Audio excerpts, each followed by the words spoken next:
Ito yung tanong niya. Ano po ang magandang investment para sa mga bago na katulad ko na kumikita? Bahay or kotse? Alright. Sa una, lalo na kumikita ka na, invest ka muna ng magandang cellphone, gadgets. Okay. Kailangan yon. Lalo na uso yung online, di ba? Kailangan maganda gadget mo, mabilis. So, kasi magagamit mo siya. Tapos kung pwede laptop, meron ka rin. Okay. Invest kayo ng gadget, cellphone, tapos sunod, pag medyo maganda na, kailangan talaga ng sasakyan. Maraming nag-question yan, di ba dapat bahay? Okay lang po ang bahay.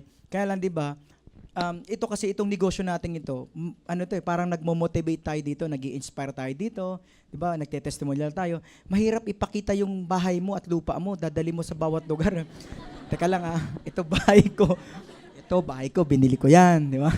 Ganda, di ba? hindi. So, saka mas pag may sasakyan ka, naiikot mo, di ba? Napupunta mo yung mga... So, pangalawa talaga, kotse. Tapos, pag may kotse ka na, di ba, after 1 year, maganda na kotse mo, di ba? Tapos kumita ka malaki. After a year, bumili ka uli ng bagong kotse. Yung mas malaki, mag-Montero ka na. So, pag kumikita ka po ng, let's say, kumikita ka ng 150,000 to 200,000, doon ka bumili ng bahay. Bakit?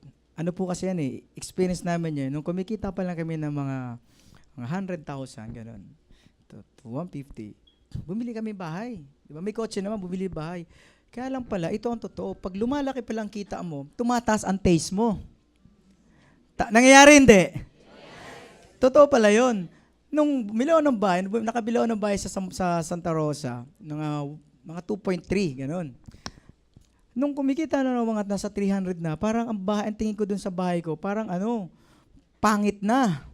Sabi ko, gusto ko mas maganda. So bumili mo ng lupa sa magandang subdivision. Nung lumalaki, sabi ko, parang pangit yung subdivision. So, parang ano ba nangyayari sa utak ko? Tinatanong ko, normal ba to? Nagtatanong ko sa mga kumikita malaki. Normal yan, tumataas ang taste mo.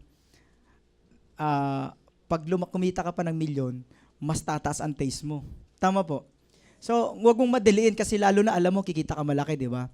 I suggest na, cellphone, gadget, tapos kotse.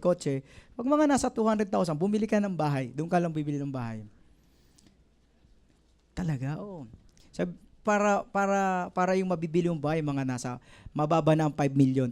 Kasi kung ang bahay mo nasa 2 million, 3 million, di pa masyado maganda, tama ba? Alam ko gusto nyo magandang bahay Alam ko yan. Gaganda ang bahay mo pag mga nasa 5 million, 8 million, 10 million, o 20 million. Tama po. So, yun dapat ang i-goal mo yung bahay. Siguro, bili ka kondo. Ganon. Kung kondo, mga 3 million, 4 million kondo dito. So, bili ka rin ng kondo. Ako, bumili po ako dyan sa kabilang kondo. Bili ako dyan ng 2 unit.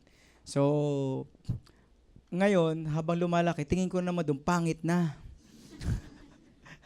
May ganun, So, ito, totoo po yun. Mas makakatulong kung kotse, tapos saka bahay. Okay, kondo.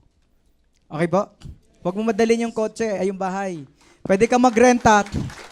Okay. Apply gusto mo, magrenta ka muna sa mga magagandang bahay na worth 30,000 per month.